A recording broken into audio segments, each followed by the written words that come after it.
Welcome to the Big Bench Daily. सियासत में सारा खेल ख्वाहिशों का होता है। अजीत पवार की ख्वाहिश थी कि वो सत्ता में रहें। वैसे भी उनका मानना था कि आप विपक्ष में रहकर जनता की सेवा नहीं कर सकते, उनके लिए विकास का काम नहीं कर सकते। तो उधर शरद पवार की भी ख्वाहिश थी। उनकी ख्वाहिश थी कि उनके राजनीतिक वारिस अजीत पवार न बने बल्कि सुप्रिया सुले बने। इसलिए अजीत पवार ने पार्टी तोड़ दी और अब वो विपक्ष में नहीं, सरकार में। ऐसे ही पार्टी में सबसे बड़ा ओहदा पाने की ख्वाहिश राज ठाकरे ने भी की थी। तब बाला साहब ठाकरे ने अपना उत्तराधिकारी राज ठाकरे के बजाय उद्धव ठाकरे को चुना था और राज ठाकरे ने खुद को शिवसेना से अलग कर लिया था। अब ख्वाहिशों का स्वरूप बदला हुआ है।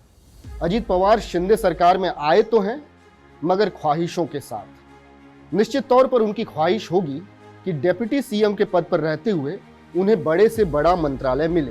वो वित्त मंत्रालय भी हो सकता है और गृह मंत्रालय भी हो सकता है। मगर दूसरी तरफ देवेंद्र फडणवीस की भी ख्वाहिश होगी कि उनके हाथ से उनका मलाईदार मंत्रालय न जाने पाए। मगर इस वक्त राज्य के मुख्यमंत्री एकनाथ शिंदे की ख्वाहिश यही है कि पार्टी और सरकार एकजुट रहे। तीनों दल मिलकर महाराष्ट्र के विकास में योगदान दें और ज्यादा से ज्यादा जनता के बीच रहें, ताकि आने वाले चुनाव में महायुति को फायदा हो। लेकिन अजीत पवार की ख्वाहिश और देवेंद्र फडणवीस की ख्वाहिश में टकराव हो सकता है। ये टकराव क्यों हो सकता है, उसे इस तरीके से समझिए। एक तरफ अजीत पवार हैं, जिन्होंने एनसीपी को तोड़ दिया। उन्होंने शरद पवार जैसे कद्दावर नेता को घुटने टेकने पर मजबूर कर दिया। अजीत पवार दावा करते हैं कि उनके पास 40 विधायकों का समर्थन है। इसके अलावा एमएलसी और सांसद भी उनके पक्ष में हैं। अजीत पवार जो दावा कर रहे हैं उसमें एक बात तो तय है कि उन्होंने बीजेपी को मजबूत किया है।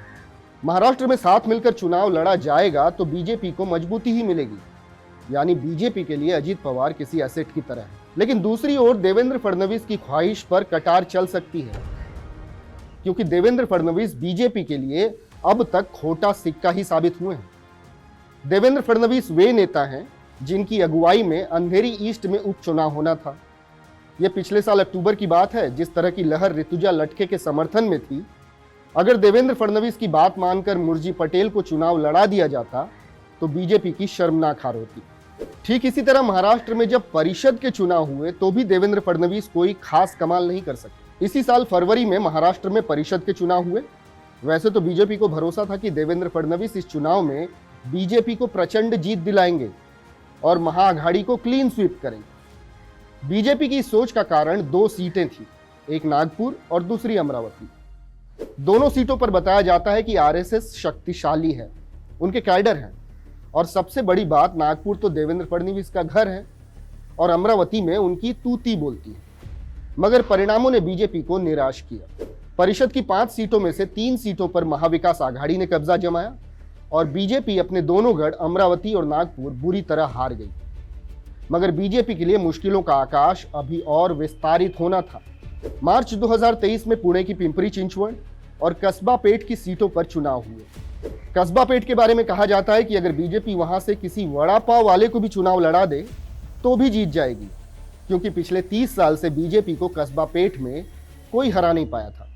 लेकिन हाय रे देवेंद्र फडणवीस की किस्मत, बीजेपी कस्बा पेट सीट हार गई।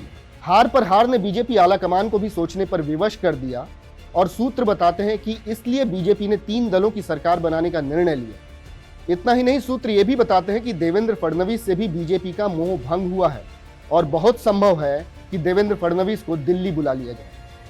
अब किसकी ख्वाहिशों पर कुठाराघात होता है ये तो समय बताएगा, मगर इतना जरूर है कि इन ख्वाहिशों में सबसे अव्वल ख्वाहिश एकनाथ शिंदे की है, जो चाहते हैं कि सारे दल एक हुए हैं तो एक ही रहें, बगैर किसी भेदभाव के।